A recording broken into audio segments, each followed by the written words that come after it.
Hi, my name is Mary Spender, and this is just going to be simply a Q&A video where I get to catch up with you guys, let you know about some stuff that's been going on, and answer some of your questions.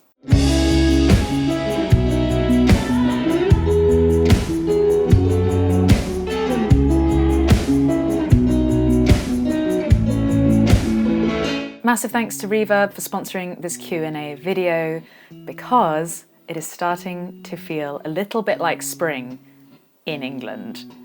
It doesn't feel like spring in other places around the world, but it is that time to have a bit of a clear out and get rid of some unwanted gear. So if you don't know by now, Reverb is a marketplace for musicians. It gives you the potential to connect with millions of people from around the world and sell music gear. It has lower fees than eBay and is a lot safer than Gumtree. Reverb is offering the first 100 of you £10 back on your next purchase if you sign up as a new lister. So you have to choose a piece of gear that you want to get rid of, set it as a new listing, and then you will get £10 back on your next purchase. Click the link in the description for more information, and let's get into the Q&A. A few weeks ago, I did a Q&A in London on Instagram. Here are my answers. I'm getting lighter and lighter. I now use 10s, which is so much easier on my fingers after using 11s for so long. Wow, you really asked the tough questions. I guess marshmallow teeth, because otherwise I wouldn't be able to play guitar and then I could just drink ice cream. Heard Teenage Dream by Katy Perry on the radio earlier, so definitely Katy Perry. Strats. I've never gotten on with Les Pauls, ever. No. 335 maybe, not Les Paul. Absolutely, I swear that's how I've got some arm muscles on me from lugging gear up and down stairs for pretty much the past 10 years. Ooh, I would love to do a meetup in Brighton. Just have to find location. Maybe I should just do a gig because, you know, let me know if you're interested in the comments below. Okay, no, I'm not a football fan, but my dad has supported Chelsea. I know, please don't hate him. Yeah, my dad supported Chelsea for what seems like forever. So, Chelsea? Both obviously incredible, but Mark Knopfler has had a way bigger impact. Like sailing to Philadelphia. Whew. Again, the hard-hitting questions. I'd say sandals with socks is way better than Crocs. Like sandals with socks right now is kind of in, right? Of course, and the fact that St. Vincent is gonna produce their next album, I'm so excited, like total fangirl. This very intellectual question comes from Paul Davids. Hi Paul. Let's gent together. Much to probably your surprise, I use the dirty channel on my Rocker 15, but I did just try the Rocker Verb, and for that one I would just use the clean channel. It's exquisite. So other than actually doing this with either Rob or Andrew, who I would love to make an album in a day with, I'd choose Paul Davids. Challenge here, Paul? I love chocolate. Love it. Especially Belgian chocolate. Leah asks, how do I learn how to play guitar and sing at the same time, especially in front of people? Okay, let's break this question down. There is definitely a need for this video to be made. I promise I will make a more dedicated, longer version than maybe just the answer to this question. When it comes to singing and playing at the same time, the thing you need to be doing is singing and playing at the same time. So you need to be able to sing and you need to be able to play guitar, and then you need to just sit in a room quietly and practice until you feel comfortable doing both things at the same time. Because there's a lot of different things going on, and obviously it depends on what kind of level you want to be playing. So if you're just, you know, just start simple, be playing a really simple chord sequence, something that you can just play with your eyes shut and you're just so comfortable, and then you just need to sing over the top of that. So maybe there is one of your favorite songs where you know the lyrics already, you're not going to be reading and then trying to like read the chords as well and play that. Just try and make it as easy as possible for yourself, just to begin with. So you want to be sat down, you want to be comfortable, you want to maybe have a quiet space where no one is listening so that you can be a little bit freer and you're not feeling hindered by someone else watching you or listening or whatever. So choose a chord sequence that you know, you're familiar with. Sing a song over the top, again, that you're familiar with. And, you know, both those things might require a bit of practice. Then you just have to bash it out and you just have to sing and play at the same time. There's no real easy answer for it. We all know by now. It just takes practice. Then when it comes to playing in front of people, you know, there are so many other things that can go wrong because nerves will happen. That's only natural. If you care about something, you'll be nervous about something. So if you care about delivering a really good performance, you will naturally get nervous, especially when you kind of care about what those people are thinking about you. It's always, it's always an artist's worry that people will enjoy their music, and you want to make sure that you deliver a good performance. So really get comfortable with what you are about to perform so that when you do perform in front of people, it's a lot easier. And you just want to kind of take away any variables. Like if you don't know the song and you don't know the words back to front and then you go and play it in front of people, you will make mistakes. So if you're underprepared, you will deliver a subpar performance because you're underprepared and then you're nervous on top of that. It's just, I've made every single mistake and I have failed hundreds, if not thousands of times, and I've put myself under pressure unnecessarily by procrastinating, by just being underprepared. Basically, I'd actually say when it comes to singing and playing in front of people, you kind of want to go to an environment where people aren't listening. So go and play in a pub for 4 hours because those people are sitting chatting to their friends. You end up you can't be nervous for 4 hours, it just gets exhausting. So you end up just feeling quite comfortable playing in front of people. And then when people do start listening, you actually appreciate them listening a bit more, and then you sing to them and you perform to them, and it's a much nicer environment. So that's a very long answer. I hope that answers the question. But basically, find a song that you're comfortable with, that you know both parts of, sit, practice for hours. It might take hours. It probably will take hours. Then it will happen. It will, if you put in the work, you'll be able to do it. Then go to an environment where people don't care about you and they don't care about listening to live music. Feel comfortable with those songs that you've practiced in front of those people. Play for hours or however long it takes, and just get the nerves out of your system. And then there are so many different routes to being able to do it, and obviously not all people want to go and play in a pub for 4 hours, but I honestly think it was the best education as a performer I have ever had, because it is great to be underappreciated. You don't want so many high pressure moments that make you nervous every time, make you not enjoy performing. You kind of want to perform to yourself first. So you don't want to worry about what other people are thinking, you just want to be able to deliver a good performance and make sure you're enjoying yourself too. So there you go. I will promise to do a dedicated video on that, and I'll try and break it down, and I'll try and show an example of exactly what I'm doing and how I'm doing it. Mark, I've just read your question. I hope that my first answer helps your question too, and thank you for asking it, and I promise, again, I will be making the video. Paul asks, I'm learning to play guitar again after many years and need a simple drum machine to practice to. There's so many, where do I begin to look, and what sort of thing works for simple practice? I go on YouTube, actually, and I just search the BPM of the groove that I want to practice, and usually there are just drum samples on YouTube, and I just practice over that. I also use Logic or GarageBand and the loops there, I think if you were using drum loops for live performance, you might have to invest in a drum machine. I wouldn't be able to recommend the right kind. It's not something I particularly use.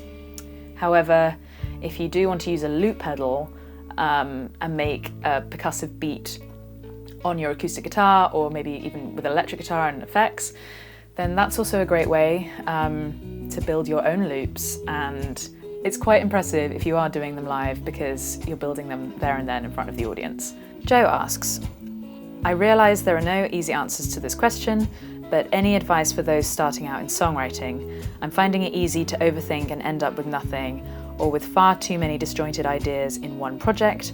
How do you go about it, keeping balance and sanity in composition? Thanks. Whew. Yeah, there isn't an easy answer.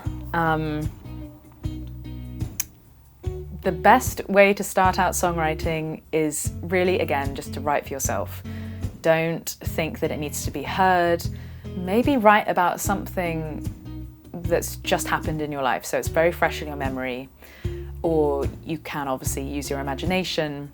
I usually have a scenario. I really try and keep it simple, keep it to just a fragment of something that has happened to me, a series of emotions around that, and you just have to be honest in the song. Or you can choose a poem. You could write a poem to music and then change it up, and then you have maybe a bit of a framework, and just like the Beatles used to, they used to say absolute nonsense, or put in other words that didn't really make sense, but then they'd find a rhythm, and then they'd write the music underneath, and then they'd eventually rework the lyrics. Basically, a song can never be finished, really. It can always be worked on, and you have to go through a lot of songs before you are happy with writing a song. So again, it's just like playing guitar, it's just practice. I think if you try and write about something that you can see as well, so I'm trying to look at things in my studio that I could write about. This cup of tea in a very fetching mug. You could just write about it going cold and being like a relationship going cold, like a cup of tea going cold, because this is stone cold now because I forgot about my cup of tea. So that's just a silly example, obviously. However, I'm sure that you will come up with something that's happened in your life. I always like writing about things that I know about. When I was younger and I had never experienced any unrequited love or heartache, those songs never sounded genuine, and now that's all I write about, because it's usually happened to me relatively recently, quite often. So I hope that answers your question, Joe. Good luck. Just think of it as therapy. It's therapeutic writing about thoughts and emotions and feelings, and just enjoy it. And once you have the first song out the way, then it opens you up to write a lot more songs. And that's the thing, you can always continue writing, because your life will continue evolving and there will always be a new thing to put down on paper. Luke asks, are you ever going to bring back your solo guitar videos? Those are some of my favourite videos to put on in the background when I'm working, want to relax, etc. Thank you, Luke. Thanks so much for watching those. Yes, I don't see why not. I don't know why I haven't made them. I definitely want to, and I definitely have promised this before, and it's another thing I've promised. However, just to give you a little bit of catch up on my life, I am now a full-time musician and video maker. That's pretty cool to say, and I will only be touring more, I will only be making more videos, I will only be concentrating on you guys, really, and making some art, and just focusing my full attention on that finally. And obviously all these answers are coming from my Patreon page. Some of the people over there have been supporting me for a year, and it's so generous, and I know not everyone can do that, and I understand, and these videos will always be free. But if you are feeling generous, then head over to Patreon. So yes, Luke, I definitely will be doing more solo guitar videos. I will be doing more song videos too. I have just been in Chicago, in the studio, recording a few things, 7 things in fact. Yes, I will be recording some of those. I also got a new guitar recently and I will be making a video about it, and yeah, I hope that answers your question. Justin asks a few questions. When will we get to see you with Dan and Nick on that pedal show again? Yes, I have already been on the show, kind of unofficially, but officially out of the studio. I love that pedal show. I love Dan and Nick very, very much. And yes, I would love them to help me with the pedal board, and I would love to perform and maybe collaborate with them on a show. And I can only just say we don't have a date in the diary as we speak right now, but it's been on my mind for a while, a very long time in fact, and yes, it will happen. It will happen, I promise. Just what I really, really want is to do a little bit more discovery myself of certain things that I want to emulate on the guitar, so certain types of tones or things that I will be using live, and then basically ask them a lot of questions because there's a lot I need to learn, and they'll be able to think of things that I am totally unaware of, and I know that they'll be able to help me build something that will only help with songwriting and performing. And you know, when I'm performing, I like to keep things very simple. I don't really like switching too many things, you know, in terms of actually like bending down and changing pedals. I like to keep things pretty set. However, they have the tools to create something really accessible and easy to use, but, you know, create soundscapes that, yeah, I wouldn't be able to put that sort of board together myself. And yeah, I can't wait to witness their expertise on a pedal board of my own. Hopefully much bigger pedal board than the one I currently use, which has 4 pedals on it. But you know, I like to keep things simple to a certain extent, and that's what I've managed to do so far. So yes, someday soon. Justin also asks, any update on possible Skype music lessons? Yes. The next few weeks are a little bit busy. I didn't want to commit to any times just yet. I didn't want to let anyone down. I've been building a mailing list, and if you are interested in Skype lessons, then check out the link below. Yes, I want to be doing Skype guitar lessons. I need to figure a few things out, just about time zones, you know, technical aspects too, about filming. I need to probably get a better webcam or whatever. But yes, I definitely want to do Skype music lessons, because I don't just want to limit that to guitar unless there is a particular technique that someone might want to learn from me. Maybe it could be about singing, maybe it could be about songwriting, maybe it could just be talking about the industry. And yeah, basically, again, very soon. Final question from my Patreon page comes from Michael. You make great music on your own, but if you have a chance to play with a band, would you do it? If so, are there musicians that you would love to play with? Yes, absolutely. I actually do have a drummer. Rob has been drumming for me for 4 years, and we went on tour last year, and it was just the 2 of us, but we, you know, had full drums, guitars. We did play to a backing track with a bass that I'd played. But yes, if I go on tour again, which isn't if, when I go on tour again, I want to have a full band, and I have a few people in mind. I haven't asked them yet, so maybe this can be the the ask. But I really, really want to play with Rob on drums, Adam Neely on bass, Paul Davids on guitar, and then me on guitar and singing. I just think you know, I love those guys. There are definitely other musicians in other countries that I also want to work with. I really want to collaborate with Roses and Cigarettes more. I want to work with other guitarists, other drummers as well. I want to work with Taylor Gordon one day. She's such a dream. Yeah, basically, when it comes to playing with a live band, I literally, that's all I want to do. I want to play in a live band. I love playing solo, and I definitely want to do a solo tour, just because I love being one-on-one with the audience and it being so intimate. But obviously I can also do that with a full band, you know, have a few songs to myself like I did last year.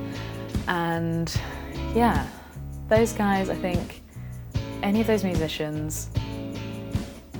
I'd love Rachel K. Collier on keys and vocals too. I'd love to actually just collaborate with her on music. She is a phenomenal musician, and production-wise, she is so, she's so good. It's just so good. Some of you might have heard the remix she did of A Little Bit of Madness, and it's such a tune. Yes. I grew up playing in orchestras and string quartets, so when it comes to music, the fact that I play quite a lot by myself is actually kind of strange, because there is such a wonderful element of teamwork. When it comes to delivering something, you know, in a symphony orchestra, it's not just one player, it's 50 of you and a conductor coordinating the whole thing, and you know, it's all it's just lovely performing with other people and having that bond, and same with a band. So again, yes. And I'm planning a tour. It's hard. I really would need some help with certain dates that I want to fulfill. Visas, booking agents, all those sorts of things are quite hard to manage just alone. I probably need some infrastructure behind me to get that level of touring set in stone. But yes, thank you so much for watching this video. I hope you enjoyed it. I hope it enlightened you in some aspect, whether it was some of the silly questions or the more serious ones. Remember the Reverb offer, the first 100 of you to sign up as new listers and list a piece of gear that you have just lying around and you want to earn a little bit of cash this spring, then go and do that. Thanks to Reverb for making that happen. But otherwise, I'll see you very soon.